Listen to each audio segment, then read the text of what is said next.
Hey guys, welcome. My name's Tony, and we're going to go through a quick back and hip routine.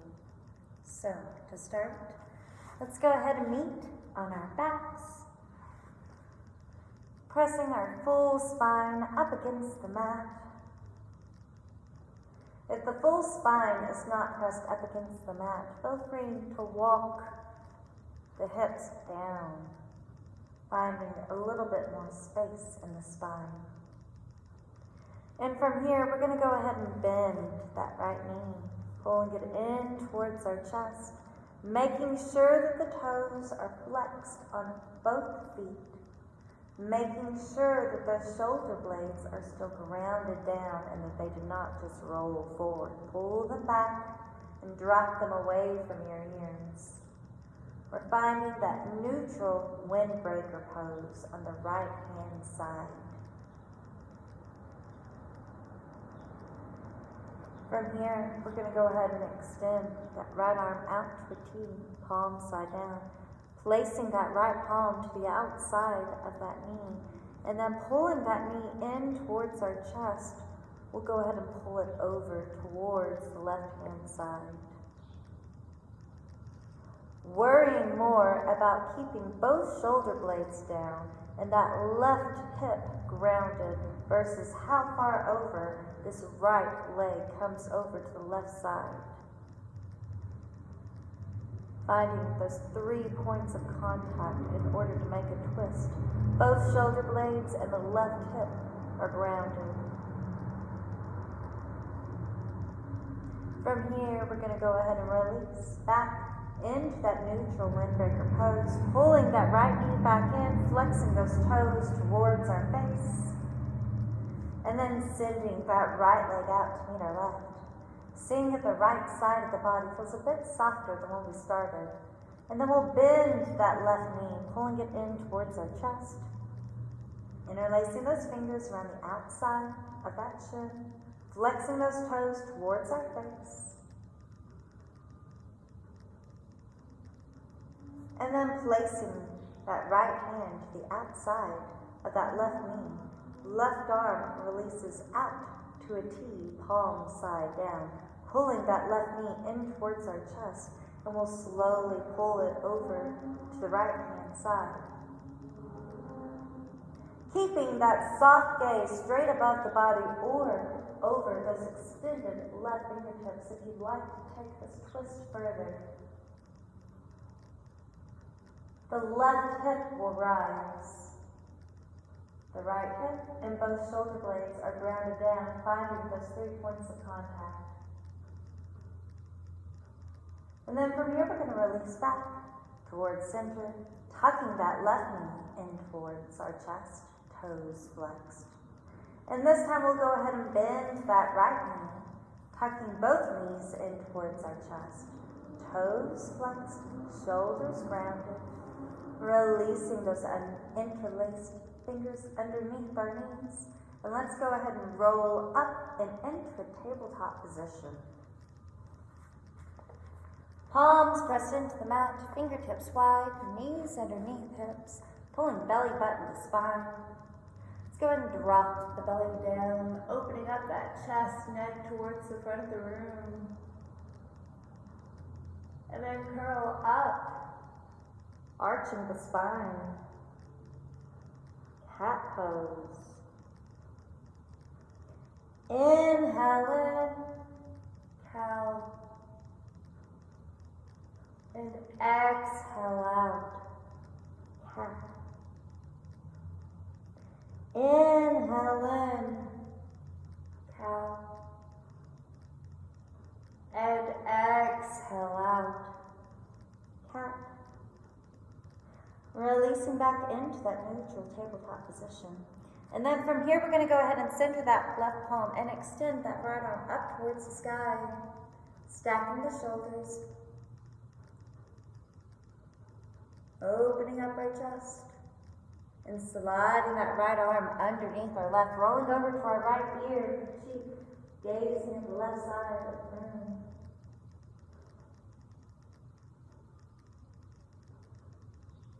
From here, we're going to go ahead and press into that left palm, extending that right arm back up towards the sky. And releasing that right palm back down into that neutral tabletop. Grounding down through that right palm, we'll go ahead and extend that left arm up towards the sky, stacking the shoulders. And then sliding that left arm underneath our right, rolling over to our left ear, cheek, gazing at the right side of the wall.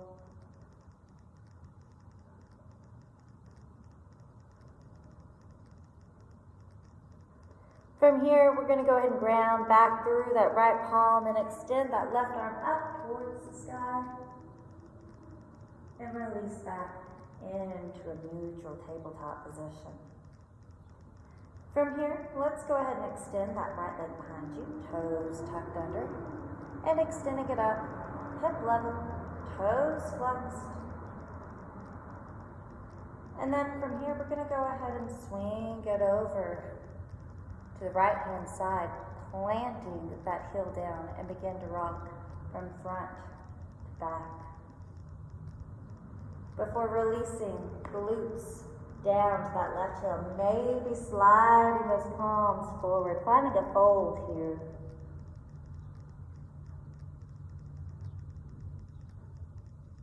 From here, we're going to go ahead and roll back up, and we'll walk those right toes and up and into the right corner, finding a modified lizard pose with the palms to the inside of that right heel.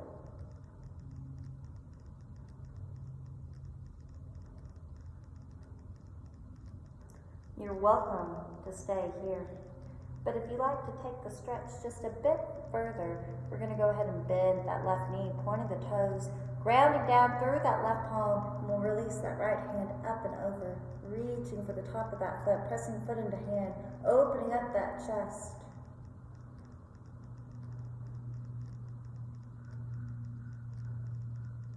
From here, we're going to circle sweep that right hand back up and over, releasing it back down to the inside of that right heel, releasing that bent back knee. We'll walk that right heel in towards the center of our mat. Finding that equestrian pose, keeping our hands low. And then begin to walk those fingertips closer towards the body, toes flexed, finding that half splits. And begin to walk yourself back, finding that equestrian pose. Releasing the bend of that front knee. Half splits, toes flexed. And then from here, we're going to go ahead and bend that front knee, heel down, finding that equestrian pose. Walking that right heel all the way over to that left corner of our mat. We're going to find our pigeon pose. Now, this is a very deep stretch. So I'm going to show you several different modifications here. So the goal of the pose is to get that right shin parallel with the front of the mat. But to start, that's probably not going to feel very comfortable. So I encourage you to grab a hold of that right foot and pull that heel in closer towards the groin, giving your body a bit more space here. You'll be able to see a little bit better on the other side. But go ahead and stretch it out on the right hand side, walking that back knee back, dropping the hips down, staying up on our hands, floating it down to fallen. Breathing through that inner and outer right hip here, keeping the back nice and flat. And the fallen variation is just one version. You're welcome to stay up on your hands if you like.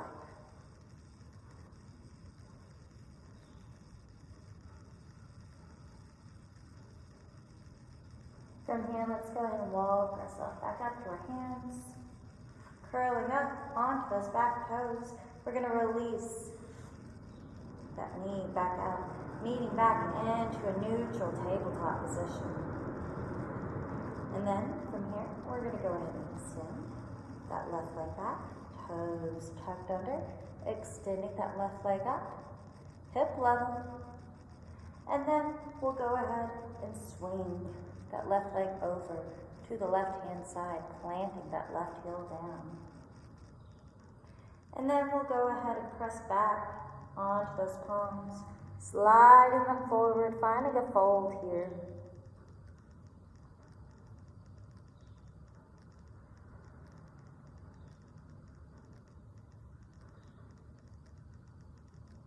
And then from here, we're going to go ahead and roll back up.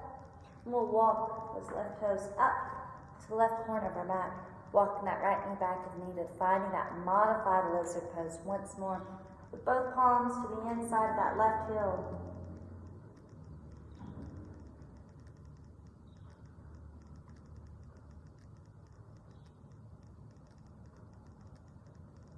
From here, we're going to go ahead and walk that left heel in to the inside of that mat, finding that equestrian pose. And then releasing the bend in that front knee, we'll go ahead and find that half splits, dropping that back low, toes flex towards your face. Bending the knee, pressing the heel down, opening up that chest, back into that equestrian pose. And releasing the bend, toes flexed, half splits. Bending the knee, pressing the heel down. We're going to go ahead and walk that left heel all the way over to the right corner of our mat, finding that pigeon pose. Again, walking that knee back. And if having it parallel doesn't feel comfortable, you can grab a hold of that foot and pull it in. Staying up on our hands or floating it down to fallen. You can also take a bolster or a block and put it underneath the left hip here, giving yourself a bit more support if wanted or needed.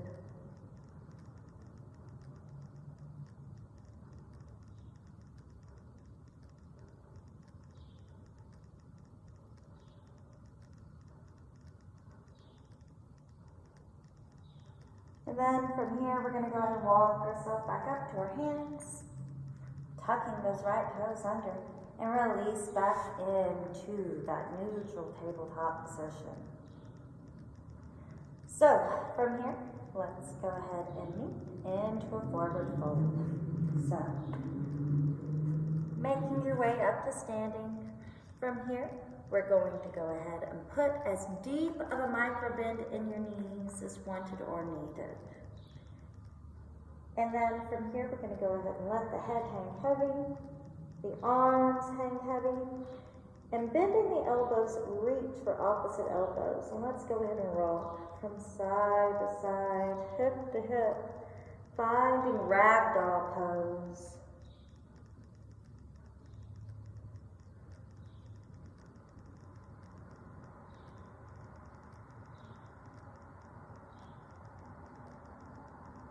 From here, we're going to release back towards center, releasing those elbows, interlacing our fingers at the small of our back, and let's try to extend those arms overhead.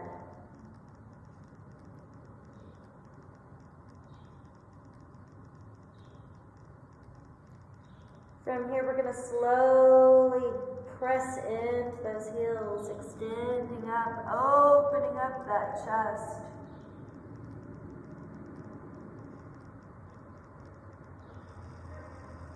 And release back towards center.